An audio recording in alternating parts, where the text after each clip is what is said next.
The smirk on Charlotte Vane's face was the first thing everyone noticed. A cold, triumphant curve of red lipstick that screamed victory. She sat in the front row, watching her lover, Derek Cross, destroy his wife on the stand. They thought they had pulled off the perfect crime, painting Laura Cross as a paranoid, unstable alcoholic to steal her family's multi-million-dollar estate. Laura looked defeated, trembling in her seat, seemingly inches from a total breakdown. But what Charlotte and Derek didn't know was that the trembling wasn't fear. It was anticipation. Because tucked inside an unassuming envelope on the defense table was a digital recorder that had been running when they thought no one was listening, and when Judge Moore hits play, that smirk is going to vanish, right before Charlotte hits the floor. The air inside courtroom 4B of the Travis County Civil Courthouse was stale, recycled, and thick with the scent of impending doom. It was October 12th, a Thursday, and the rain battering the high windows seemed to match the mood of the woman sitting at the defendant's table. Laura Cross, once the vibrant CEO of Cross Atlantic Logistics and a socialite known for her sharp wit and sharper fashion sense, looked like a ghost of her former self. She wore a grey wool cardigan that swallowed her petite frame, her hair pulled back in a messy, low bun. She stared at the mahogany table, her hands gripping a tissue so tightly her knuckles were white. To the gallery, to the press, and most importantly to Judge Harriet Moore, Laura looked like a broken woman. But appearances, as Laura knew better than anyone, were often a carefully constructed lie. Across the aisle sat her husband of 12 years, Derek Cross. He was the picture of grieving concern. His suit was a tailored navy Brooks Brothers, his tie a somber maroon. He leaned forward, whispering something to his high-priced attorney, a man named Bartholomew Bart Hayes, known in legal circles as the Butcher of Austin. And then there was the third point of this toxic triangle. Sitting in the front row of the gallery, directly behind the prosecution, was Charlotte Vane. Charlotte was 24, a former intern at Derek's architectural firm, and she made no effort to hide her presence. She wasn't technically a party to the divorce proceedings, but she was the catalyst. She wore a sleek black dress that was just a shade too tight for a somber court hearing, and her eyes darted between Derek and Laura with a predatory gleam. When Laura dared to glance up, she locked eyes with Charlotte. Charlotte didn't look away. Instead, the corner of her mouth quirked up. It was a subtle, microscopic smirk, invisible to the judge but screaming loud and clear to Laura. "I won, you lost, make way. Order," Judge Moore said, her voice cutting through the murmurs of the courtroom. She was a woman in her 60s with steel grey hair and a reputation for having zero patience for theatrics.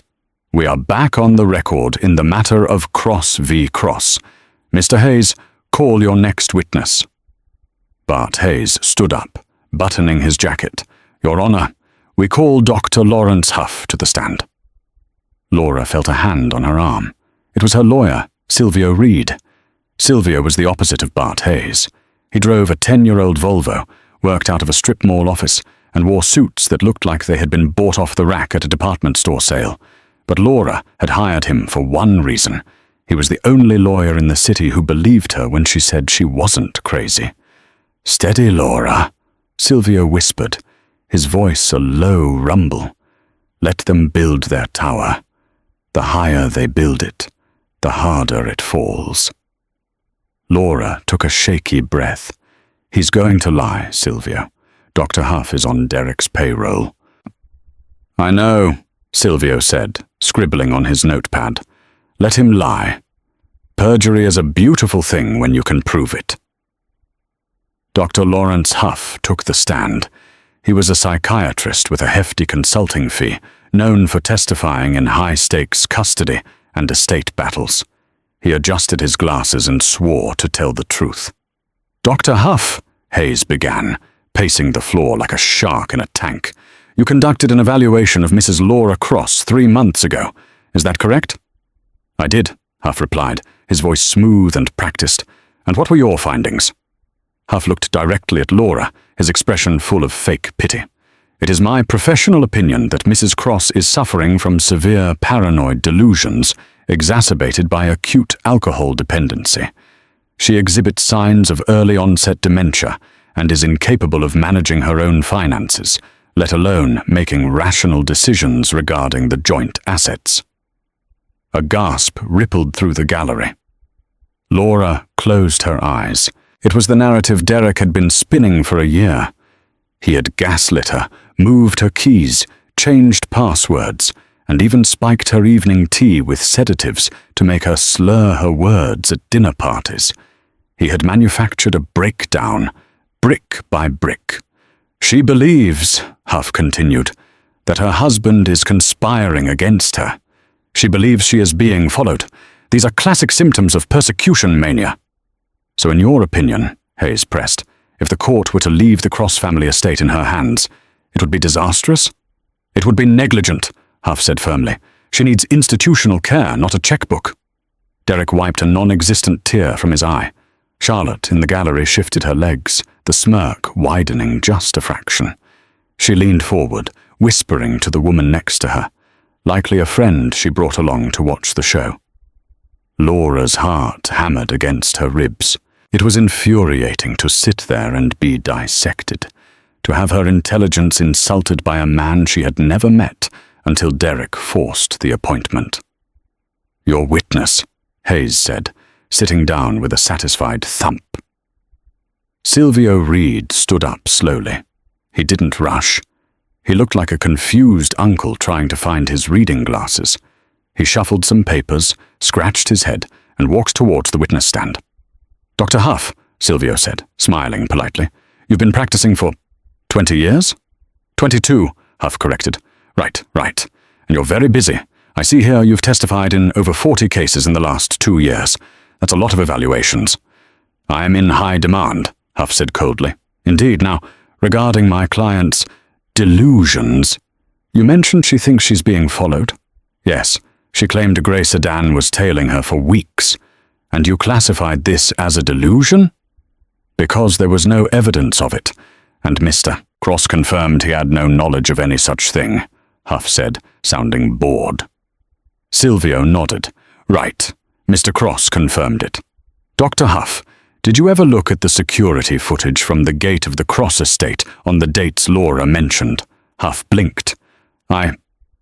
My evaluation was clinical, based on patient interviews." "So you didn't check?" "It wasn't my job to play detective," Huff snapped. "Fair enough," Silvio said, turning back to his table. "No further questions." Hayes looked confused. He expected a fight, but Silvio had barely thrown a jab. Charlotte looked disappointed in the gallery. She wanted blood. "Is that it, Mr. Reed?" Judge Moore asked, peering over her spectacles. "For this witness?" "Yes, Your Honor," Silvio said. Laura looked at Silvio, panic rising in her throat. "Why didn't you ask him about the payments?" she hissed. "We know Derek paid him double his usual fee." "Not yet," Silvio whispered, his eyes hard. "We need Derek on the stand. We need him to commit to the lie under oath.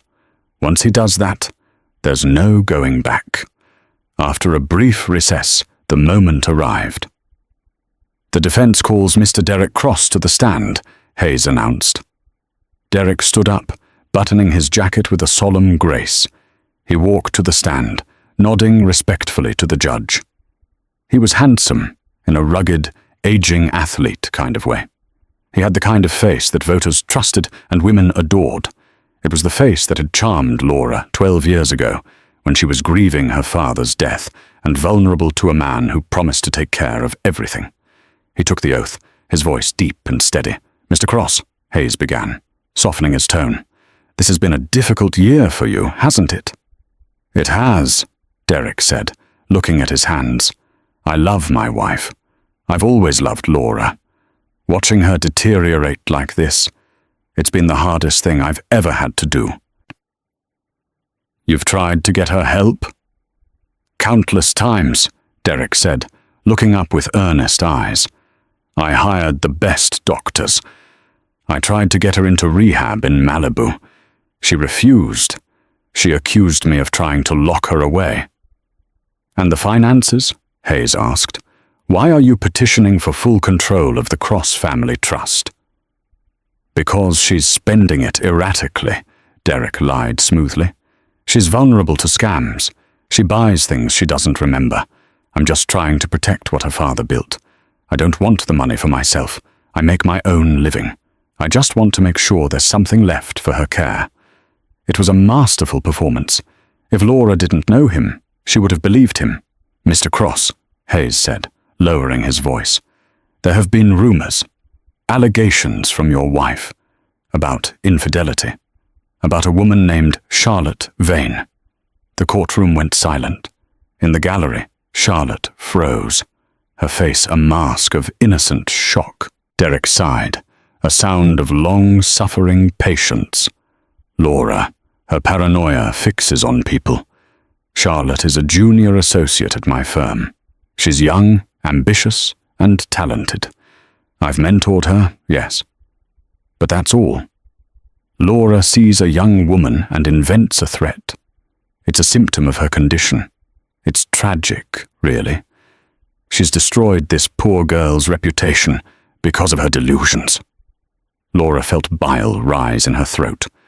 Poor girl. That poor girl had sent Laura text messages from burner phones detailing exactly what she and Derek did in Laura's own bed while Laura was away for treatment. So to be clear, Hayes asked, there is no romantic relationship between you and Miss Vane? Absolutely not, Derek said firmly. I am a married man, and despite everything, I am loyal to my wife. Thank you, Derek, Hayes said. Your witness. Derek remained relaxed as Silvio Reed stood up. This was it. The shark versus the minnow. Or so they thought. Silvio walked to the center of the room. He wasn't holding any papers this time. He just leaned against the wooden railing, looking thoughtful. Mr. Cross, Silvio said, you say you want to protect Laura's assets. I do. Because she's mentally incompetent. Because she is unwell, Derek corrected gently. Right, unwell. You mentioned that she imagines things. Paranoia. Thinking people are watching her. Yes. And you mentioned Charlotte Vane. You said you are merely a mentor to her. That is correct, Silvio nodded. He reached into his pocket and pulled out a small black USB drive. He held it up to the light. It was innocuous. Tiny. Mr. Cross, Silvio said, his voice hardening slightly. Do you recognize the date September 14th? Derek frowned, his confidence flickering for a microsecond. I don't recall that specific date. Just a Tuesday, I assume? A Friday, actually, Silvio said. It was the night Laura was admitted to St. Jude's Hospital for what you claimed was an alcohol overdose. Yes, Derek said, his voice dropping. A terrible night. You were at the hospital with her? Of course. By her side. The whole night? I stepped out for fresh air, perhaps. But I was there. Silvio walked back to his table and picked up a thick stack of papers. See, that's interesting, because we have sworn affidavits from the nursing staff that you left the hospital at 9:15 p.m. and didn't return until 7 a.m. the next morning. Derek shifted in his seat. I must have gone home to shower. I was exhausted. Home, Silvio repeated. To the estate. Yes. And you were alone? Derek narrowed his eyes. Yes, I was alone. Silvio turned to the judge. Your Honor, I would like to submit Defense Exhibit C. This involves CCTV footage from the Cross estate, but also something else. Something Mr. Cross isn't aware exists. Hayes jumped up. Objection! Ambush! We haven't seen this evidence. On the contrary, Silvio said calmly. I emailed these files to Mr. Hayes's office this morning at 8 a.m., adhering to the 24-hour discovery rule for rebuttal evidence. Perhaps if you checked your inbox, instead of rehearsing your opening statement, you'd know. Judge Moore suppressed a smile. Overruled. Proceed, Mr. Reed. Silvio plugged the USB drive into the court's AV system. A large screen descended from the ceiling. "Now, Mr. Cross," Silvio said, "Laura has been paranoid. She thought you were plotting against her. She thought you were gaslighting her. She thought you were having an affair. So 6 months ago, she did the one thing a sane, rational person does when they suspect they are being lied to." Silvio paused for effect. The courtroom was dead silent. Even Charlotte in the back had stopped chewing her gum. "She hired a private investigator," Silvio said, "but not to follow you. To bug the house." Derek's face went pale. "That's illegal. In our own home, actually," Silvio interrupted. "The house is solely in Laura's name. It's her property. She can record whatever she likes in the common areas." And on the night of September 14th, while Laura was in a hospital bed hooked up to an IV, you weren't alone in the library, were you? Derek said nothing. He stared at the screen. "Let's play the clip," Silvio said. The audio crackled through the courtroom speakers first, followed by a grainy but high-definition video feed. It was a black-and-white night vision angle, clearly hidden on a bookshelf, capturing the sprawling library of the Cross estate. The timestamp read 21:45. The door opened. Derek walked in. He wasn't wearing the somber suit he had on now. He was in jeans and a t-shirt, holding 2 glasses of wine. And following him, laughing, was Charlotte Vane. The courtroom erupted in gasps. Judge Moore banged her gavel. "Silence, or I will clear this courtroom." On the screen, Charlotte took the wine glass. She looked comfortable. Too comfortable. She kicked off her heels and curled up on Laura's favorite leather armchair. "God, finally," the voice of the digital Charlotte echoed through the silent courtroom. "I thought the old hag would never pass out. Did you give her the full dose?" In the witness box, the real Derek Cross closed his eyes. His face was turning a shade of grey that matched the stormy sky outside. On the screen, Derek sat on the edge of the desk. "Enough to knock out a horse. The doctors at St. Jude's are idiots. They'll see the alcohol in her blood and assume she drank herself into a stupor again. They won't look for the interaction with the sedatives." In the gallery, the real Charlotte Vane let out a small, strangled sound. The smirk was gone. Her skin had taken on a waxen, terrified sheen. She looked like she wanted to run, but her legs wouldn't work. The video continued. "So," Charlotte said on screen, swirling her wine, "how long until we get the power of attorney?" "I'm tired of waiting, Derek. I want to redo this kitchen. It smells like old money and depression." "Soon," Derek assured her, walking over to kiss her forehead. "Huff is on board. I promised him a $50,000 bonus once the conservatorship is granted. He'll testify she's incompetent. Once I have control, we ship her off to that facility in Nevada, the one with no cell service. She'll be out of the way for good. And the money? All ours, baby. The robotics shares alone are worth $20 million. We sell, we cash out, we live like kings." The video froze. Silvio Reed turned off the screen. The silence in the courtroom was heavy, suffocating. It was the sound of a carefully constructed reality shattering into a million pieces. Silvio turned back to Derek. Derek was gripping the railing of the witness stand so hard his knuckles were purple. He looked like a trapped animal. "Mr. Cross," Silvio said, his voice dangerously low, "you just testified under oath that you had no romantic relationship with Miss Vane. You testified that you never drugged your wife. You testified that Dr. Huff was an impartial expert." Silvio leaned in. "Would you like to amend your testimony, or should I ask the bailiff to read you your Miranda rights right now?" "Aye," Derek croaked. He looked at his lawyer.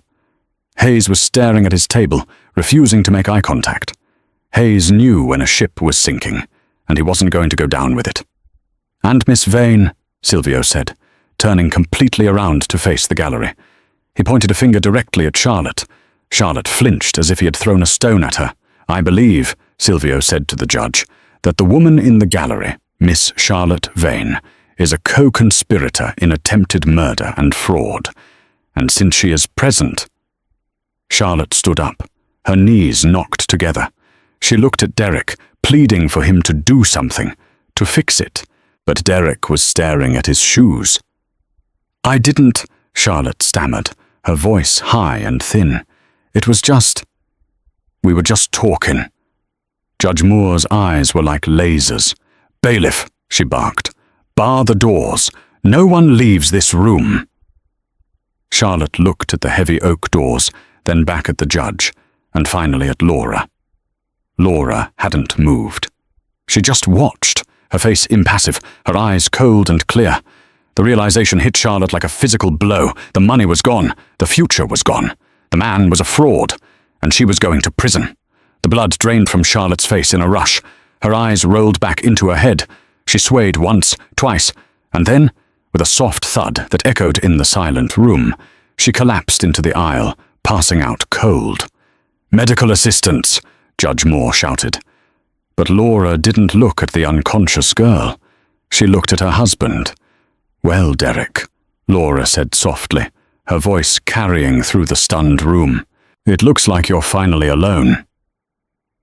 The chaos that followed Charlotte Vane's collapse was absolute. A cacophony of shouting voices and shuffling feet that shattered the decorum of the courtroom.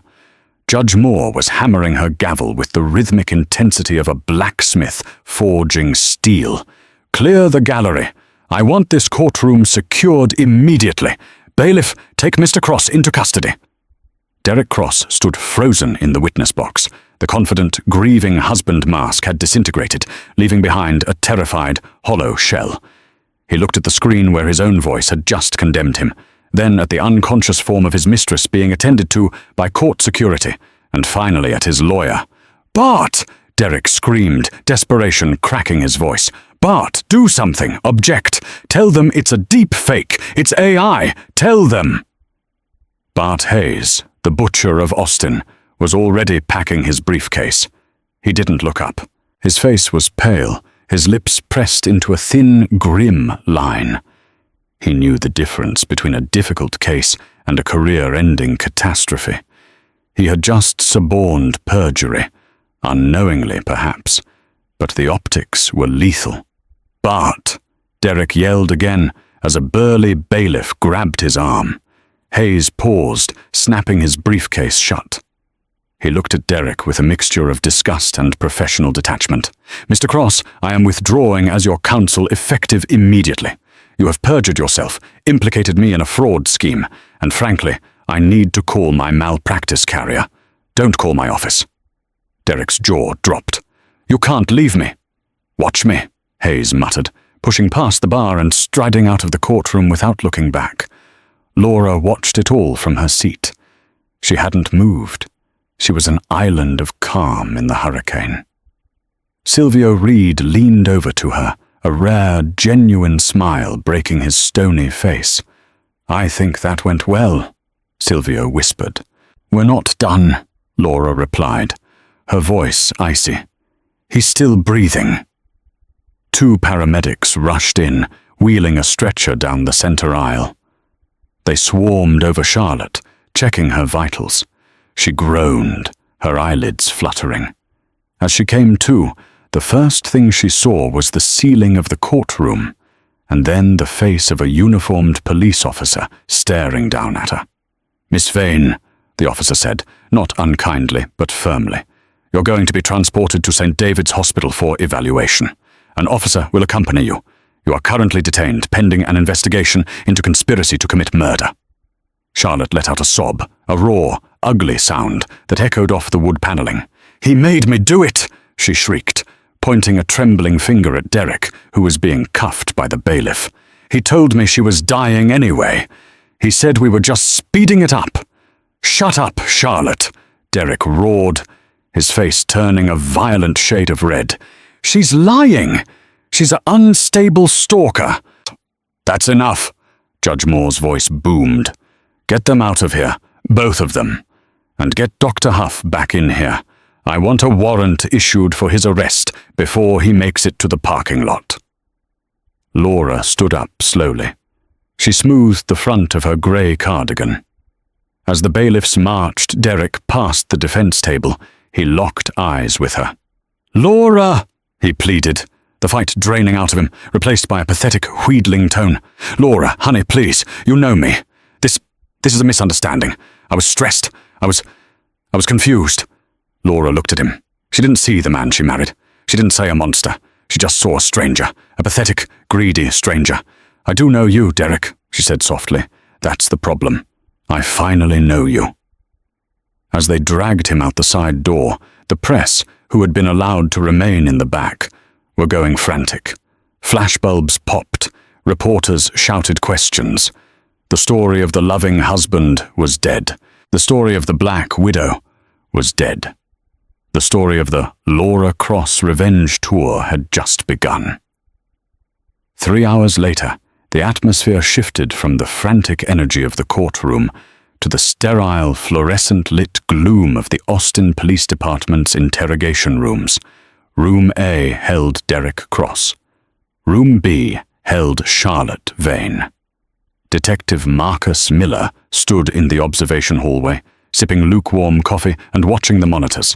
He was a veteran homicide detective who had seen it all, but even he had to admire the efficiency of Laura Cross's trap. She hadn't just caught them, she had gift-wrapped them. "So," Miller said to his partner, Officer Sarah Jenkins, "who breaks first?" "The girl," Jenkins said immediately. "She's 24 and thinks hard time is a weekend without Wi-Fi. She's terrified." "I don't know," Miller mused. "Derek is a narcissist. Narcissists don't like taking the fall for anyone. He'll throw her under the bus to save his own skin. Nest." Miller walked into Room A first. Derek was sitting at the metal table, his tie loosened, his hair disheveled. He looked up sharply as Miller entered. "I want a lawyer," Derek spat. "I know my rights. I want the best criminal defense attorney in the state. You can have a lawyer, Mr. Cross," Miller said, pulling out a chair and sitting down heavily. "But seeing as your assets are currently frozen by a court order issued 20 minutes ago, you might be looking at a public defender." Derek blanched. "Frozen?" "Judge Moore doesn't play around. She froze the joint accounts, and since the prenup states the house is Laura's, well, you're currently homeless and broke." Derek slumped. The reality was setting in. Miller leaned forward. "Look, Derek, here's the situation. We have the video. We have the audio. We have Charlotte next door crying her eyes out. We found the search history on your laptop for how to induce liver failure and untraceable poisons. You're cooked." "I never touched her," Derek insisted. "It was just talk." "Fantasy." "Fantasy?" Miller raised an eyebrow. "We checked the toxicology report from Laura's admission to St. Jude S. We found traces of benzodiazepines and high levels of ethanol, but we also found something else in her hair follicle test. Arsenic." Derek's eyes went wide. "Arsenic? I never used arsenic. That's insane." "Is it?" Miller bluffed. "Because Charlotte says you bought rat poison 3 months ago." "She's a liar!" Derek slammed his fist on the table. "That psycho! She brought the pills. She crushed them into Laura's wine. She said, 'Let's help nature along.' I told her no, but she did it anyway. I didn't stop her. That's negligence, maybe. But murder? That was her." Miller suppressed a smile. "So you admit there was a plot to poison your wife? But Charlotte was the mastermind." "Yes, she's obsessed with the lifestyle. She wanted the house, the cars. She used me." Miller stood up. "Thanks, Derek. That's very helpful." He walked out and went straight to Room B. Charlotte was a mess. Her mascara was running down her cheeks, and she was hugging herself, rocking back and forth. "Charlotte," Miller said gently, sitting down. "Derek is talking." Charlotte looked up, eyes wide with fear. What did he say?" "He says it was all your idea," Miller lied. "He says you bought the poison. He says you slipped it into Laura's drink. He's painting you as a gold-digging psychopath who manipulated him." Charlotte's mouth opened in shock, Then anger, hot and fierce, flooded her face. "That bastard!" she hissed. "That lying, cowardly bastard! He's cutting a deal, Charlotte," Miller said. "He's going to testify against you. Unless what? Unless you tell us the truth. All of it. The dates, the times, the specific drugs. If you cooperate, the DA might look at a plea for conspiracy instead of attempted murder." Charlotte didn't hesitate. The dam broke. "It started in June," she sobbed. "He said Laura was taking too long to die. He stole prescription pads from Dr. Huff's office. Huff left them out on purpose. Derek wrote the scripts for sedatives. He made me pick them up at pharmacies in different towns so it wouldn't be traced to him. He put the powder in her protein shakes in the morning. He laughed about it. He said, 'Here's to her health.' It was him. It was all him." Miller nodded, his face impassive, but internally he was cheering. They had them. They had the loving husband and the mistress tearing each other's throats out. A week later, Laura Cross sat on the veranda of her estate. The rain had cleared, and the Texas sun was shining over the manicured lawns. Silvio Reed sat across from her, a glass of iced tea in his hand. The house was quiet. The staff, who had been fiercely loyal to Laura and had helped hide the cameras, were going about their work with a lightness that hadn't been there in years. "The district attorney accepted the evidence," Silvio said. "Derek is being held without bail.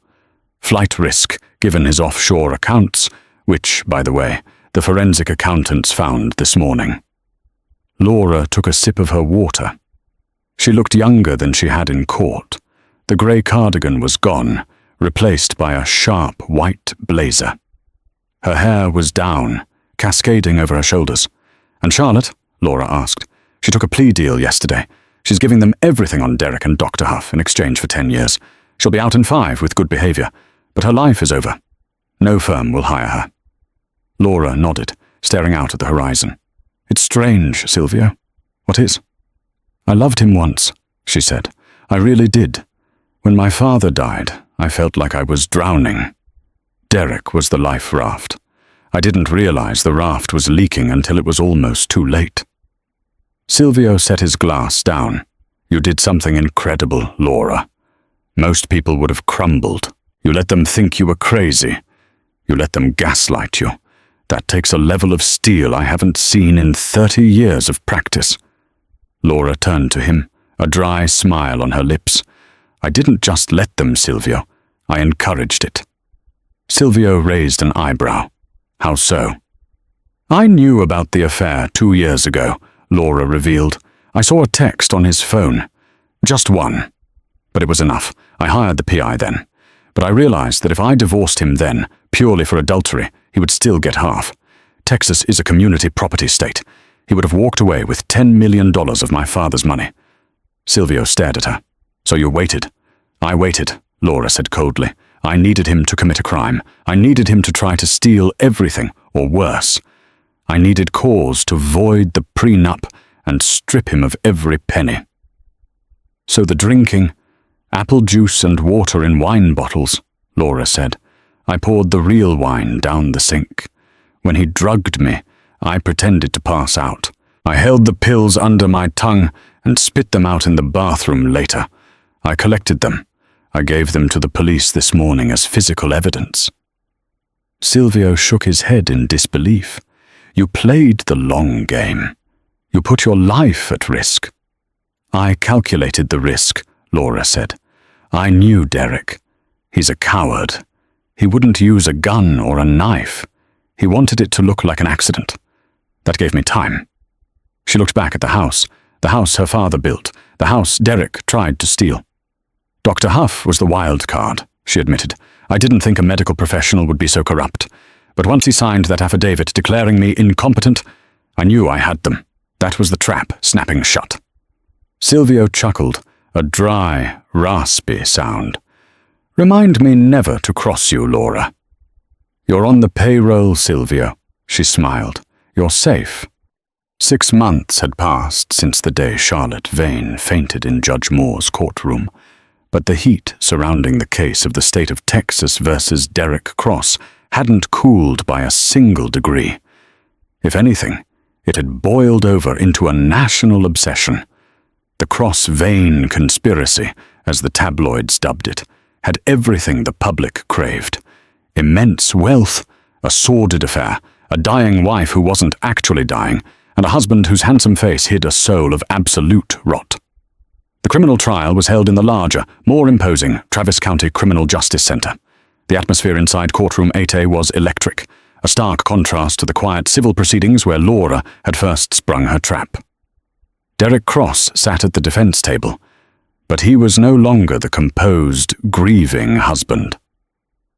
6 months in county lockup, denied bail due to the flight risk posed by his offshore accounts, had eroded him. His skin was pasty, his athletic build had wasted away into a nervous gauntness, and his eyes darted around the room with the frantic energy of a trapped rat. He had fired his previous legal team. In a last-ditch effort to save himself, he had liquidated his 401k, the only asset Laura hadn't been able to freeze, to hire Preston Gills. Gills was a Dallas attorney known as the Shark in the Armani suit. He was theatrical, aggressive, and morally flexible. His strategy was simple and desperate, the Gone Girl defense. He planned to argue that Laura Cross was a mastermind who had psychologically manipulated a weak husband and a naive mistress into a role play that she then framed as a crime. It was a ludicrous theory, but Gills was a master of smoke and mirrors. Laura sat in the first row behind the prosecution, flanked by Silvio Reed. She wore a suit of deep midnight blue, a color of authority, not mourning. She watched the back of Derek's head, waiting for him to turn around. He never did. "All rise," the bailiff bellowed. Judge Moore had recused herself from the criminal trial to avoid conflict, leaving the case in the hands of Judge Anthony P. Calloway, a man with a face like a bulldog and a reputation for maximum sentencing. The first major blow came on the third day of the trial. The prosecution called Charlotte Vane. When the side door opened, a hush fell over the gallery. Charlotte shuffled in, her ankles shackled, wearing a bright orange jumpsuit that clashed violently with her pale, terrified face. She had taken a plea deal, 10 years in exchange for full testimony. She looked nothing like the smug girl who had smirked at Laura. She looked like a child who had woken up in a nightmare. "Miss Vane," Assistant District Attorney Hayes began, "please tell the jury what the defendant, Derek Cross, told you regarding his wife's health." Charlotte's voice was a whisper. He told me she had a failing liver. He said she was an alcoholic who was drinking herself to death anyway. He said we were just easing her passing, putting her out of her misery. And did he take active steps to ease this passing? Yes, Charlotte sobbed. He stole prescription pads from Dr. Huff's office. He wrote the scripts. He made me drive to pharmacies in Waco and San Antonio to fill them so they wouldn't be traced to Austin. He crushed the pills. He put them in her evening tea. Did he ever express remorse? Charlotte shook her head, tears dripping onto the witness stand. No, he laughed. He called it the retirement plan. He used a spreadsheet to calculate how much money we would have the day she died. He had a countdown on his phone. The jury recoiled. Derek stared straight ahead, his jaw clenched so tight a muscle feathered in his cheek. Then came Preston Gills for the cross-examination. He didn't approach Charlotte gently. He lunged. "Miss Vane!" Gills boomed, pacing the floor. "You were sleeping with a married man, were you not?" "Yes," Charlotte whispered. "You wanted his money, didn't you? You wanted his house? You said in the video, and I quote, 'I want to redo this kitchen.' Is that correct?" "Yes." "So isn't it true," Gills leaned in, his voice dripping with venom, "that you were the driving force? That you were a scorned woman who realized the money wasn't coming, so you decided to flip on the man you couldn't control? Isn't it true that Derek Cross never administered a single pill, and that you did it all?" "No," Charlotte shrieked, her composure breaking. "He made me. He said if I didn't help him, he'd fire me and ruin my career. He told me he loved me. He used you." Gills sneered. "And now you're using the court to get revenge for a broken heart." It was brutal. Gills managed to plant a seed of doubt, not that Derek was innocent, but that perhaps Charlotte was the true architect of the murder plot. The defense's momentum hit a brick wall when Dr. Lawrence Huff took the stand. Huff, unlike Charlotte, hadn't taken a plea deal quickly enough. He was facing charges of medical malpractice and conspiracy. He testified with a bitter, resentful monotone. "Mr. Gills," the prosecutor asked on redirect, "why did you sign the affidavit declaring Laura Cross incompetent?" "Because Derek Cross paid me to," Huff stated flatly. "How much?" $50,000 initially, with a promise of $200,000 once he gained power of attorney over the estate. The prosecutor projected a bank statement onto the screens in the courtroom. "Is this the wire transfer?" "Yes, from a shell company called DC Architectural Consulting." "Yes." Derek's lawyer tried to object, claiming hearsay, but the paper trail was ironclad. The jury saw the greed in black and white numbers. Derek hadn't just cheated. He had bought a diagnosis to enslave his wife. The climax of the trial arrived when the defense, in a move of supreme arrogance, called Laura Cross to the stand. Gills believed he could rattle her. He believed he could make her look like the unstable, paranoid woman Dr. Huff had described. Laura walked to the stand, with the grace of a queen ascending her throne. She swore the oath and sat down, her hands folded calmly in her lap. "Mrs. Cross," Gills began, smiling like a predator, "you testified that you knew about the affair for 2 years. Is that correct?" "That is correct." "And you knew your husband was, as you claim, poisoning you for 6 months?" "I suspected it. I confirmed it when I installed the cameras." "So," Gills paused for theatrical effect, turning to the jury, "you sat in that house, night after night, letting a man you claim is a murderer sleep down the hall. You accepted drinks from him? You watched him?" "I did." "Why?" Gills shouted. "Why not call the police immediately? Why wait? Unless you enjoyed the game. Unless you wanted to entrap him." Laura leaned forward into the microphone. Her voice was low, smooth, and devastatingly clear. "Mr. Gills, if I had called the police the day I found out about the affair, Derek would have divorced me. We have no prenuptial clause for infidelity. He would have taken half of my father's company. He would have walked away with $10 million to spend on his mistress." The courtroom was silent. "I didn't wait because I enjoyed it," Laura continued, her eyes locking onto Derek's. "I waited because I refused to let a man who tried to kill me walk away with a retirement fund. I waited until he crossed the line, from adultery to attempted murder. I waited until I could bury him." Gills stuttered. So you admit you manipulated the situation?" "I admit I survived it," Laura said coldly. "Derek bought the poison. Derek poured the wine. Derek signed the checks. I just turned the lights on so everyone could see." "So?" Gills had no response. He had tried to paint her as a villain, but she had just painted herself as a survivor who was smarter than every man in the room.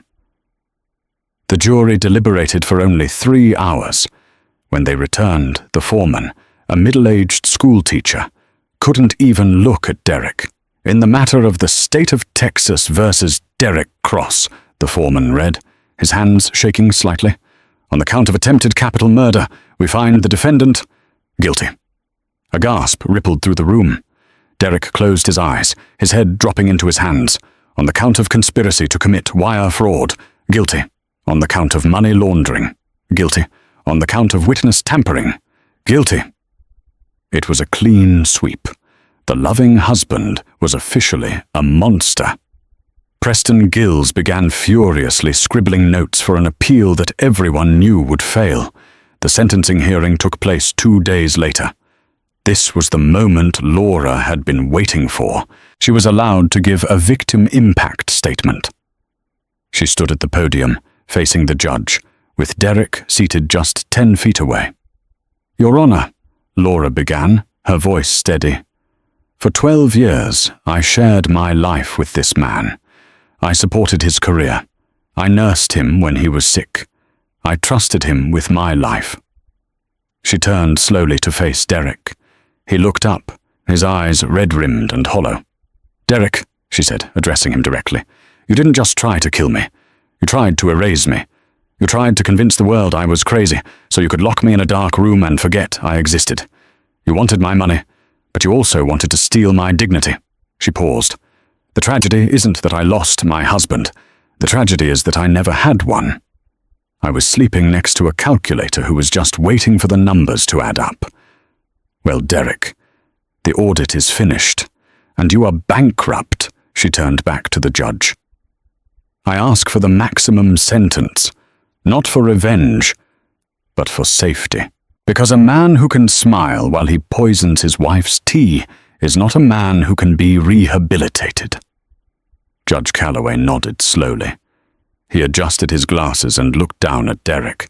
"Mr. Cross," the judge said, his voice gravelly, "in my 30 years on the bench, I have seen crimes of passion, and I have seen crimes of desperation.